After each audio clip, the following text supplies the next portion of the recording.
করতেছে। আসসালামু আলাইকুম। প্রিয় শিক্ষার্থীবৃন্দ, তোমরা কেমন আছো? গোপালগঞ্জ অনলাইনের পক্ষ থেকে প্রিয় শিক্ষার্থীবৃন্দ, অভিভাবকবৃন্দ এবং যারা ফেসবুকের মাধ্যমে আমার এই ক্লাস দেখতেছেন তাদের সবাইকে আজকের ক্লাসে সাদর সম্ভাষণ। প্রিয় শিক্ষার্থীবৃন্দ, চলো আমরা ক্লাসের ভিতরে চলে যাই। আজকের ক্লাস পরিচিতিটা একটু দেখে নাও। আজ পঞ্চম শ্রেণী বাংলাদেশ ও বিশ্ব পরিচয় অধ্যায় 6 পার্ট 2। আর আমি আমার নিজের পরিচয় দিচ্ছি। আমি শেখ আনিসুর রহমান, সহকারী শিক্ষক, পাটগাতি সরকারি প্রাথমিক বিদ্যালয়, টুঙ্গিপাড়া, গোপালগঞ্জ। প্রিয় শিক্ষার্থীবৃন্দ, চলো ক্লাসে যাওয়ার আগে চলো আমরা একটা জিনিস একটু দেখি। তো তার আগে প্রিয় শিক্ষার্থীবৃন্দ, দেখার পূর্বে পঞ্চম শ্রেণীর শিক্ষার্থীবৃন্দ, যেহেতু পঞ্চম শ্রেণীর ক্লাস, পঞ্চম শ্রেণীর বাংলাদেশ ও বিশ্ব পরিচয় বই, খাতা, কলম নিয়ে প্রিয় শিক্ষার্থীবৃন্দ বসে যাও। সবার আগে চলো আমরা যেহেতু একটা ভিডিও দেখে আসি। চলো আমরা এই ভিডিওটা দেখি এবং লক্ষ্য করে, খুব মনোযোগ সহকারে দেখতে হবে। লক্ষ্য করে দেখো।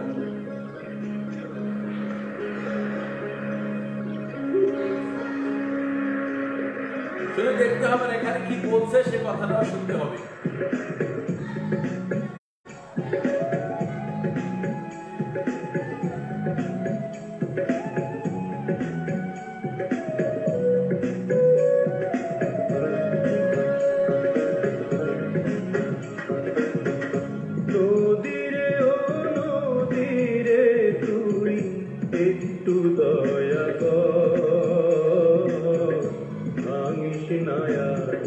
বাপের ভিটা বসত বাড়ি,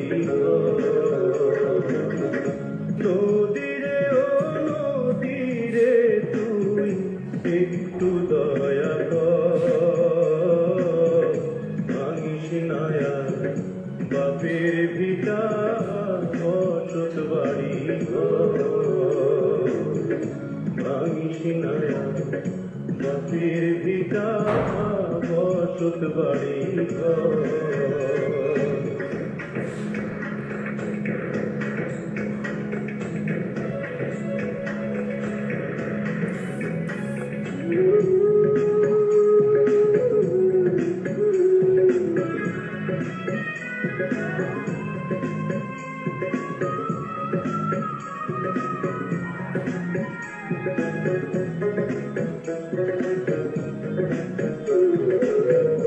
চাঁদের হাসি ছিল আমার সোনার সংসারে,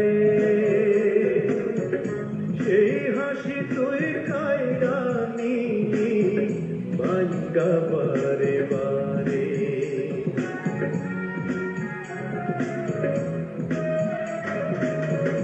চাঁদের হাসি ছিল আমার সোনার সংসারে,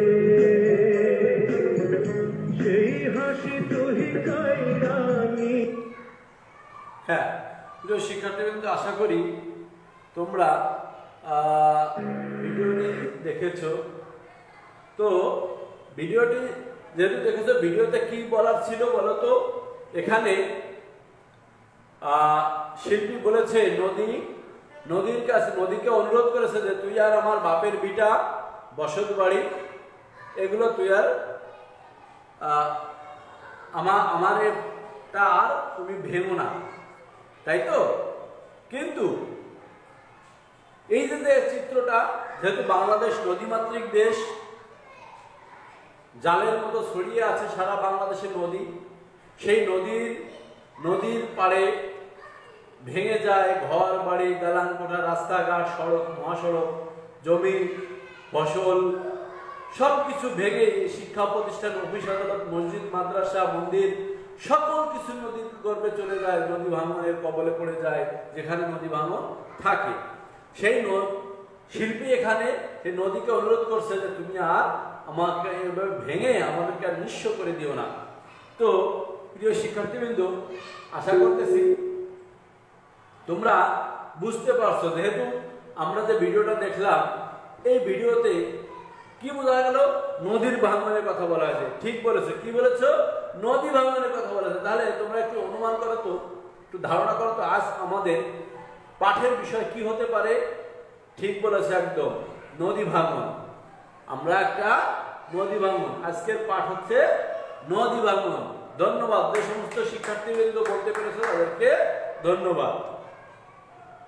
চলো, নদী ভাঙন, নদী ভাঙনের ফলে আমাদের যে ক্ষতি হয় এটা তো আমরা সবাই দেখতে পাই। কি কি ক্ষতি হতে পারে বলো তো, তোমরা অনুমান করো তো।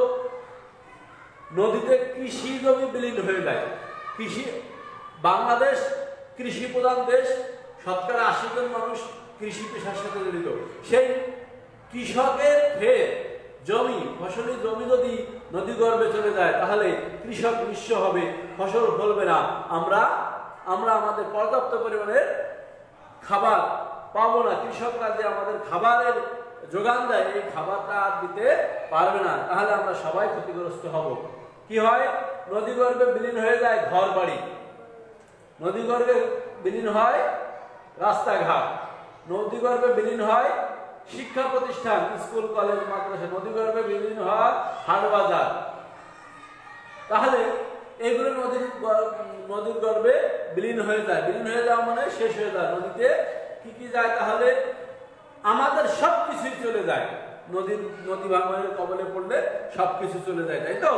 তাহলে নদী ভাঙন কি কারণে ঘটে? নদী ভাঙনটা কি কারণে ঘটে সেটা আমরা একটু দেখি। নদী ভাঙনটা দুইটা কারণে ঘটতে পারে। একটা হচ্ছে প্রাকৃতিক কারণ, আর একটা মানব সৃষ্ট কারণ। প্রাকৃতিক কারণ যেটা, সেটা গিফট অফ নেচার, এটা প্রকৃতি থেকে হয়। আর একটা মানুষের কার্যক্রমের কারণেও নদী ভাঙন হতে পারে। তাহলে নদী ভাঙনের কারণ কয়টি? দুইটি। একটা হচ্ছে প্রাকৃতিক কারণ, একটা হচ্ছে মানব সৃষ্ট কারণ। তাই নদী ভাঙনের প্রাকৃতিক কারণগুলো কি দেখো? বন্যার পানির তীব্র স্রোত, বন্যার পানির তীব্র স্রোত। আর একটা কি? বন্যার পানির ঢেউ। অর্থাৎ নদীতে তীব্র স্রোতের কারণে নদী ভাঙন হতে পারে। আর বন্যায় যখন বন্যার স্রোত হয় বা নদীর ঢেউ, এই কারণে পাড় ভেঙে নদী ভাঙন সৃষ্টি হতে পারে। এইবার নদী ভাঙনের মানব সৃষ্ট কারণগুলো কি কি হতে পারে একটু দেখো। নদীর তীরের গাছপালা কেটে উজাড় করা। কারণ নদীর তীরে যখন গাছ থাকে তখন সে গাছের শিকড়, মূল, এগুলো মাটিকে আঁকড়ে ধরে রাখে, সহজে নদী ভাঙতে পারে না। কিন্তু আমরা গাছের গুরুত্ব না বুঝে নদীর পাড়ের গাছ নির্বিচারে গাছ কেটে উজাড় করে দেয় এবং ফলে নদী ভাঙনের কবলে পতিত হই। আর গেছে নদী থেকে বালু উত্তোলন। নদী থেকে বালু উত্তোলন করার ফলে নদী ভাঙন ঘটতে পারে। তাহলে আমরা জেনে গেলাম দুইটা। তো প্রিয় শিক্ষার্থীবৃন্দ, চলো তোমরা তোমাদের পাঠ্য বইয়ের 50 পৃষ্ঠায় খোলো। দেখো 50 পৃষ্ঠায় এরকমের আছে, বুঝেছ? তাহলে এই 50 পৃষ্ঠায় এই যে ছবিটা আছে, চলো আমরা একটু এখানে পড়ি সবাই। আমি প্রথমে পড়বো, তুমি প্রতিটা শব্দের নিচে আঙুল ধরো। নদী ভাঙন। বাংলাদেশে অসংখ্য নদী রয়েছে, তাই এদেশের অনেক জায়গাতেই নদী ভাঙনের প্রবণতা দেখা যায়। নদীর পাড় ভেঙে দেওয়ার ফলে আমাদের মূল্যবান কৃষি জমি, বাড়িঘর, সড়ক, শিক্ষা প্রতিষ্ঠান ও হাট বাজার বিলীন হয়ে যায়। ফলে আমাদের সামাজিক এবং অর্থনৈতিক জীবন ব্যাপকভাবে ক্ষতিগ্রস্ত হয়। বন্যা নদী ভাঙনের একটি অন্যতম প্রাকৃতিক কারণ। বন্যার অতিরিক্ত পানির স্রোত ও ঢেউ নদীর পাড়ে আঘাত হানে, ফলে বন্যার সময় নদী ভাঙন শুরু হলে তা মারাত্মক রূপ ধারণ করে। নিচে মানব সৃষ্ট কারণগুলো নদী পাড় ভাঙনের জন্য দায়ী। নদী থেকে বালু উত্তোলন, নদীর তীরবর্তী গাছ কেটে ফেলা, মানব সৃষ্ট এবং প্রাকৃতিক কারণে অনেক সময় নদীর স্বাভাবিক প্রবাহ ক্ষতিগ্রস্ত হয়। তাহলে আমরা পূর্বে যে কথাগুলো আলোচনা করেছিলাম বা আমি যেগুলো বলেছি আমাদের বইয়ের সঙ্গে তো অনেক মিলে গেছে। তারপরেও প্রিয় শিক্ষার্থীবৃন্দ, তোমরা 50 পৃষ্ঠায় আমার সঙ্গে আশা করি আমার সঙ্গে পড়তে পড়েছ। এখন আশা করব যে তোমরা নিজেরা একবার একটু এটা পড়বে। কেমন? একটু পড়ো, বেশিক্ষণ লাগবে না, প্রায় 1 মিনিট বা 1.5 মিনিটের ভিতরে হয়ে যাবে। তোমরা একটু পড়ো, দেখো আমরা যে পড়ার কথা বলেছি এর সাথে মিল আছে কিনা। কেমন?